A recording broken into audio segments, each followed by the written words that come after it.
Welcome to Made to Make. Here we talk about creativity, the challenges that come with it, and why we keep showing up anyway. Because hey, we are all made to make. Welcome to the Made to Make podcast. I'm your host, Shannon Grissom. Today I'm talking with artist, author, and philanthropist David Sandum, whose journey through depression led him to discover the life-changing power of creativity. And boy, has he. Welcome, David. Thank you. So you've lived and worked in different countries. You've been all over the place. How did your journey with creativity start? Well, it started around the year 2000, 2001. So it's been 25 years. I was actually educated in college with business or organizational communication, and I was going to be a consultant. But my life took quite a different turn when I fell really ill with depression and was hospitalized back then. And I began to draw in my room and just became absorbed into art. And I never looked back since then. So had my first exhibit 2002 and pretty much exhibited every year since then. Wow. Now, was there somebody that suggested that you would start drawing, or did it just come to you? How did that spark ignite? Well, I've always liked to draw since I was a child, and I just needed some way to process. It was instinctively from my part. So I just asked for a pad and a pen and started drawing my room and symbolic things that I saw, like even the trash can, because I felt I should just be thrown in the trash. So it was things like that. Yeah. Well, you've spoken about being inspired by Edvard Munch's the idea of painting your life story. So did that start at that time? Were you consciously aware of that, or did you just start creating? No, I started reading a lot.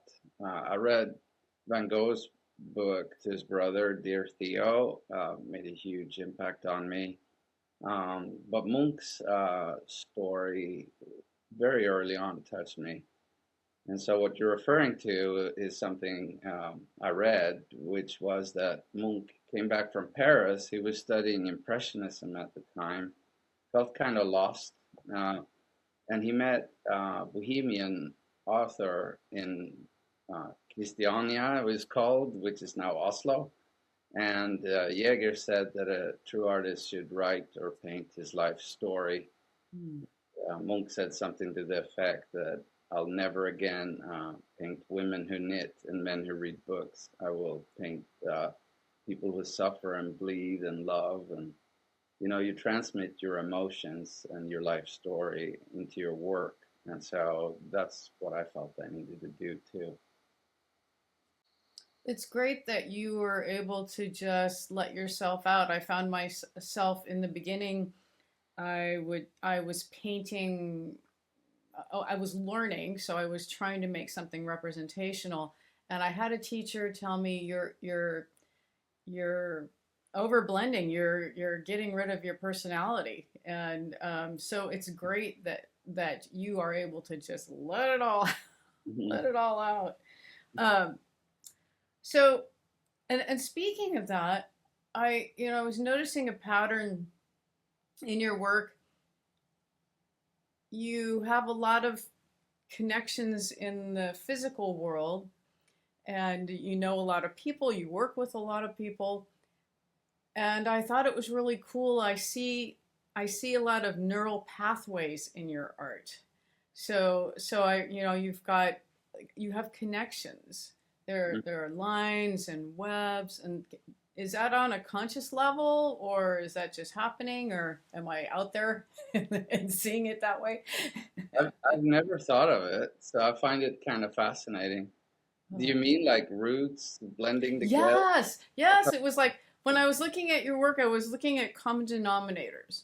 Okay. And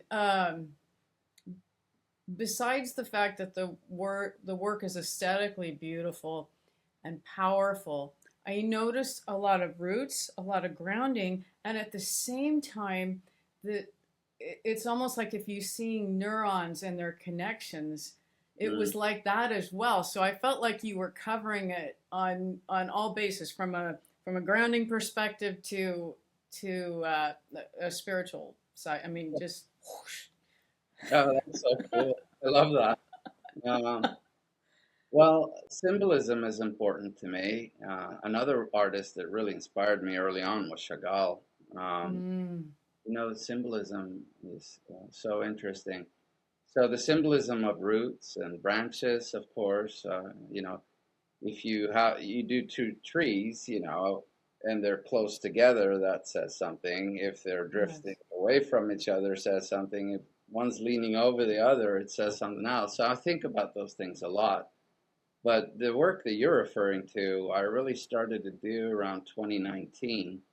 And I Mm, had an artist in residency in Scotland up in the Northwest Highlands.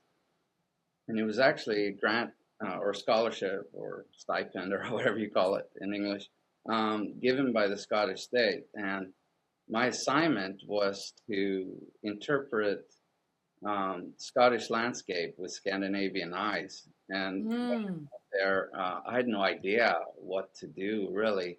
But then I thought of Celtic patterns and also Viking carvings, how similar they are. Mm. A lot of striking similarities between Scotland and Norway, where I live. And I thought of combining those. So the idea with the roots and the branches, if you look at it, it sort of has patterns. That started there with Oh. that. But I do think about it, like the roots, for instance. How do I create those? Do they interconnect with the trees, or do they go on each side, or do the branches connect? Or I mean, is it summer or winter where there's barren trees? I mean, there's so many directions I can go with that, and I've explored that theme for 7 years now, and I'm not tired of it. I find it fascinating. I love it. That's great. It shows up in your work. So, how has your creativity helped you work with depression and life's challenges? I think it's just to have a cathartic outlet, to get your feelings out. Yeah. I've had many times where I entered my studio near a panic attack and just felt overwhelmed and worked 5, 6 hours and regained the sense of control. Mm. You instinctively just poured out whatever feeling you have onto the canvas. So that is very important to me. I almost don't think about it, but I never know exactly what I'm gonna do. As you just start with a line, like Paul Klee said, drawing is a dot that went for a walk. um, because that's how I work. I just start with a canvas or a piece of paper and see where it takes me. Well, I noticed that one of your latest Facebook posts, you were talking about that the that the work was basically an intuitive piece. Uh, but it sounds like that they're all intuitive. That you don't start out with a structure. Well, You just see. let's say I've just returned from New York. I was there many years, and of course, what I was filled with was a cityscape. And so I Mm-hmm. might have an idea I'm going to do a cityscape of some sort. That's where my heart is at the time. Or I've been in the highlands and there's mountains. So I kind of have a general idea what I want to start out with. Having said that, I've started a lot of mountains that turned into cities. I mean, you never know what happens. Yeah. But these There are a trees, lot of similarities between the skyscrapers and the mountains, really. I don't know. It can be. It's just what it turns into. But with these um, pre-pastel drawings that I'm working on a lot, I usually have an idea that I'm going to do something with trees when I start. But then how the symbolism turns out, I have no idea. It just kind of happens instinctively. Well, what would you say to somebody who is feels like they're creatively blocked? how to get them back in the saddle? Well, for me, my studio is really important. I need to be in an environment where I feel comfortable creating. Uh, I can create outdoors or, too, but to be in a space where you feel comfortable, where you can be artistic, I think is important. I need structure around me. I need to have a clean and organized. I don't like too messy. But I mean, we're all different. Yeah. I saw a picture of Francis Bacon's studio, and I just about passed out. And, and yeah, talk about messy. But he functioned well in that, whatever you're Yeah. comfortable with. But then to start, I mean, just to start, drawing is a great way to start. Just doodle, just whatever. But I need to be in a creative space. And when I enter my studio, it's like, okay, this is my art. I surround myself with artworks from other artists or little pieces that inspire me. And sometimes I don't even draw or create. I just sit there and I feel creative or walk in nature. Mhm. I don't know. That's a tough question, but you got to start. Sometimes the inspiration comes when we start working. And I think a lot of artists are waiting for the apple to fall from the tree and hit them in the head and says, "Stop," you know, but it seldom works though. You just got to start. Yeah. And sometimes you fail, but once you start, things start to happen. Yeah, I agree. So I know you had a deeply moving Auschwitz series, yeah, and surrounding your grandmother's experience. Could you speak about that? Okay, that was quite a while ago. I think Yeah. 2009 maybe. I did that series. I remember hearing someone, I think it was a politician from Iran or something who stood in the FN, UN. We say FN in Norway. It's UN in English. But he said the Holocaust never happened. Mm. That really angered me or upset me. Angered isn't the right word. It upset me. And there's been a lot of talk about that. There are people who believe that that never happened for some reason. So I wanted to state in a few pieces, what happened to my family.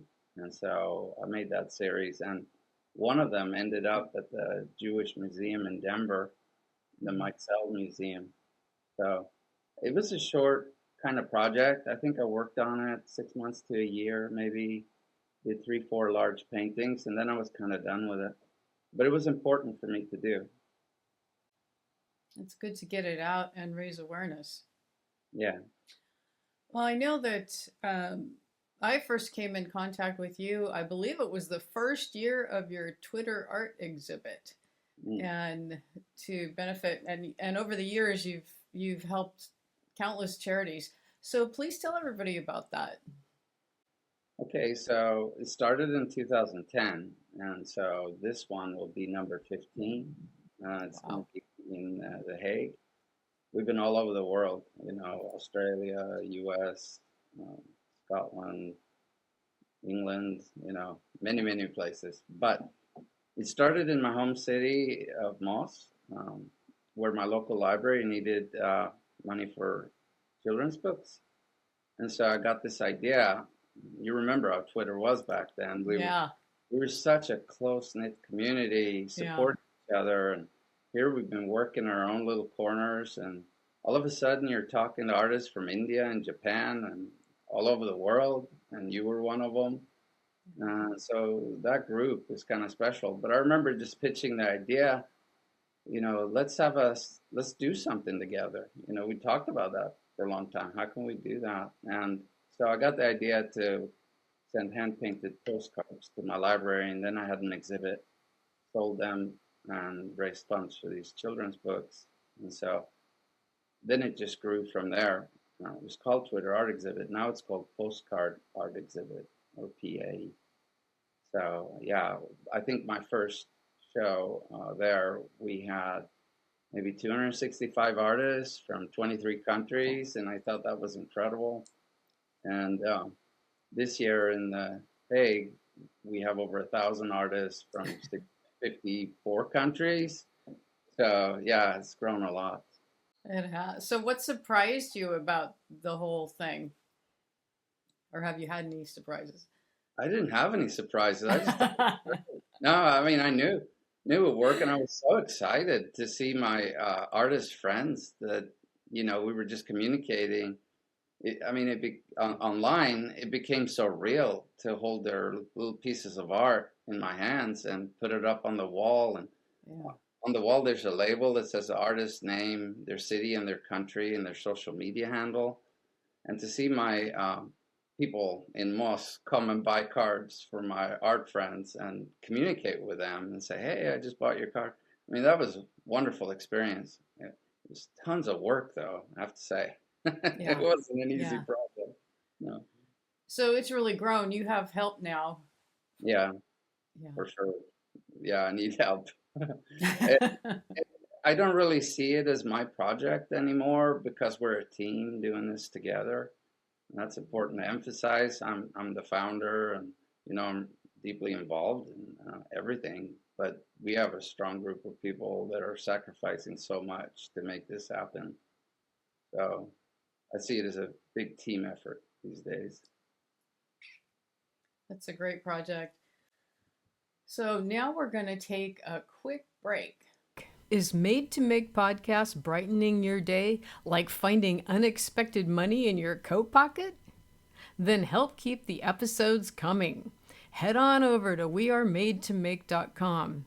There you can share the show, contribute financially, or simply help spread the word. Every bit of support keeps these conversations going and your inspiration flowing. That's wearemadetoMake.com. Now let's get back to the show. And we're back. We're back. You've compared painting, oil painting, and printmaking. I love your comparisons to the two mediums. Could you speak to that? How one's, I mean, it's an element of risk. Mm-hmm. Yeah, I believe I said that printmaking is like climbing without ropes. Yeah. Like you fall, you die. But what I'm referring to there are intaglio etchings where you carve with a needle into the copper plate, because once it's scratched, it's permanent. So you can't really make a mistake. You can try to cover it up, but it's not the same as painting where you make a mistake, you can, fix it. Right. It's a lot harder on a plate. Yeah. So yeah, you got to get it right. So when things happen in that process, because it's not always going to work out the way you planned, just like life, how do you shift? You mean shifting between? Well, yeah, no, not between painting. Like, let's say you're etching and you've got this mark and it's like, I didn't want that. Do you start embellishing and create a diversion, or do you allow it to continue to be part of the process, or do you let go and try? I have done a lot of freehand etchings where just like I draw instinctively, I've done a lot of that. And so if whoops, that line, shouldn't happen. But, you have to let go of perfectionism too with making. First of all, it's not going to turn out exactly. You don't really know until you do the first test print exactly. But, aqua tint etchings are different. You have to do several plates per color. You have to transfer the lines over to several plates and then print them on one sheet of paper. So there you have more time to prepare and be more exact with the lines. But intaglio, my master printer that I work with, his name's Ignacy in Barcelona. That's where I do my etchings. He was really frustrated with me the first few years, and we had sort of where things blew up, and he was he was really stressed, and he said, "You're the hardest artist I've ever worked with because you're so perfectionistic." And he's worked with Dali and Miro and Tapes and even Picasso when he was young, and he's calling me the toughest artist he's ever worked with. I And he said accidents are good. You're going to have to learn Mm, that accidents are good. You can't fix things, not everything. Just let it be. Go with it. You drip something on the plate. Let's see how that turns out, you know. And so I've learned that to sort of just go with that and see what happens, see how the print turns out. And a lot of times it's good, like Ignacy said. Yeah, couldn't have planned it better. accidents are good. I think of that a lot. Yeah. That's a good life lesson as well. You know, not just physically creativity. It is a good thing to keep in mind. So I was thinking also, I just started reading your memoir. Can you talk about how your book came about? You know, it's interesting. I was preparing, let's see, I printed something out. I was going through my old journal notes to figure stuff out for my next book that I'm working on, just looking over journal notes. And I found something from 24th October 2017. And it says, I started to paint and write for this reason, I'd written. And I have a quote. There is no greater agony than bearing an untold story inside you. Mm, As Maya Angelou has said that. And I think that's true. I mean, sometimes you just feel like you got to say something, you know. yes. Uh, I wanted people to know, I guess, and to create empathy. You know, I wanted people to understand what really happens and how it feels for loved ones, for my own children. You know, to record what you're going through, and it just felt important. And I had this incredible need to express myself, to get stuff out of my system and just tell it the way it is. And so you may see that in my book. It was really hard to write certain sections because it hurt. It was painful. But I decided that if I'm going to really tell what depression and anxiety feels like, I have to also include every conversation that was important to me, even though if it was hard to share. Mm-hmm. So, yeah, there were several chapters writing that took months because I could only write half a page and I would nearly break down thinking about those things. And some passages just flowed, you know, I could write a chapter and it was just there. It took me 15 years to write, Wow. edit, and publish that memoir. So, I was thinking about the difference between painting and writing. mhm. Um, with painting, it's just this raw, for me, it's just this raw release of whatever. When I start writing about it, I have to go deeper. I have to put names on it, and I feel like journaling about something is actually going to let it out. It's another level of release that if I'm not doing that, or even with music, even with the songwriting, if I'm not doing that, it's not all coming out. So I call it being creativated. I mean, the difference between writing and painting is with writing, you have words and you have to find the right words.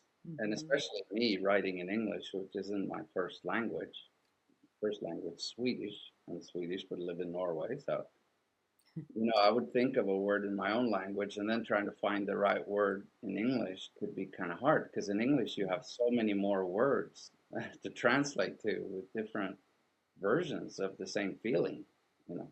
So I actually wrote the book kind of with a Scandinavian translation, which makes it kind of easy to read. I don't have a lot of difficult words, you know. So I've had some people in Norway tell me this is actually easy to read for them in English. So, I have found so far, I found it easy to read, even though the subject's deep. So that's good. It's yeah, and sometimes I'm really proud of myself. Like I'll think of the word important. I could say important, and then I think I should maybe write salient. And I felt so skilled, like I knew a fancy word, you know. So I have a lot of fun with words, and my friends tell me you make up strange words too. I don't even know how I can write in English at times, but I think it's easier to express yourself in English because it's got a lot more words. Mm. Mm. So, more pigments, Yeah. more But do a color. search on that, how many words Norwegian has and how many words English has, and you'll see it's got like 40,000 more words.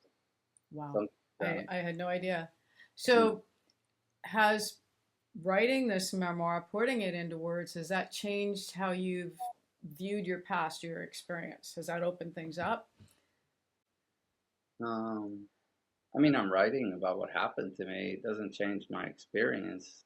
Um, like I said, the biggest difficulty is being 100% honest when you're writing a memoir.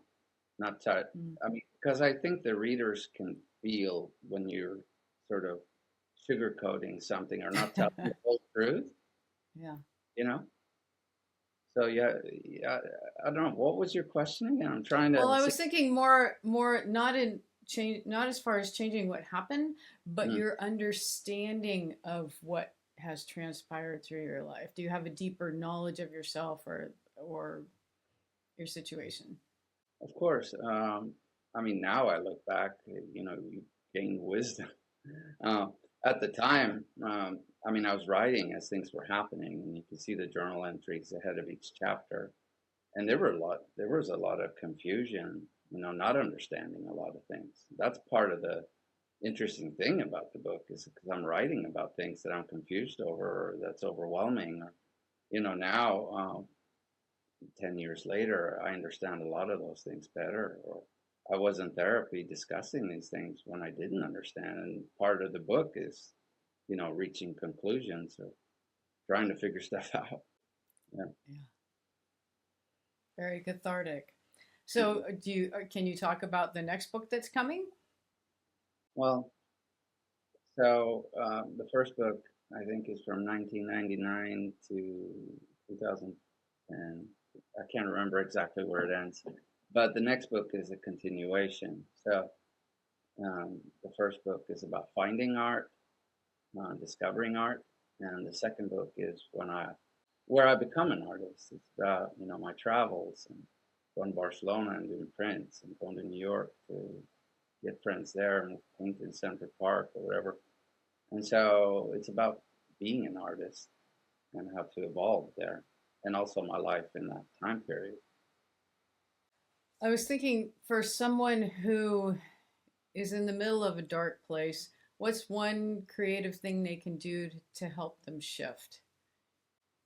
I think the most important thing is to move, not to sit still and isolate yourself, walk in nature. I mean, we do a lot of creating when we're not creating, you know, Yeah. just walking by the sea, can inspire something. Uh, just registers things, observe things, breathe, but to move, to get out, not get stuck, I would say is really important for the creativity. Um, Bring a pad with you, sit by the sea and sketch a bit, or just be there. But in photography is an easy way to be creative. Mm, You see something beautiful and just snap it. But I love doing that when I'm too tired to draw or paint. Just to walk out in nature and taking photographs can be really creative, yeah. and it doesn't take the same energy as painting. Yeah. It's a different. It is a different energy. Wow. So, are you currently exploring anything right now that feels a little uncomfortable that you're working through, or are you kind of where are you creatively? What kind of space are you in? That's a good question. I'm in the process of moving studios. Oh Uh, wow. I've been in my studio for 12 years and I got an offer to be somewhere else, which is really nice. But there's a sadness in that. I love my studio. So my mind is kind of on that at this moment. Um, and that's something I'm going through. But no, it's pretty much the same thing. just working with the stuff I'm working on. Well, where can people find out more about you? Well, they can go to my website, davidsandum.com. I use my Instagram account mostly to show what I'm doing currently. So Instagram is a good place to follow me and find me, see the work I do. So it's David Sandum on Instagram. I'm on all the other platforms too. You want to find me there. Great. I will put all that information in the show notes so that people can definitely find you. Mm-hmm. Well, thank you, David. You've been totally inspiring. Oh, great. You too. Thank you. Well, thanks everybody for tuning in. Please be sure to like, subscribe, and share so that I can bring more inspiring people to you. That's a wrap. We'll see you next time.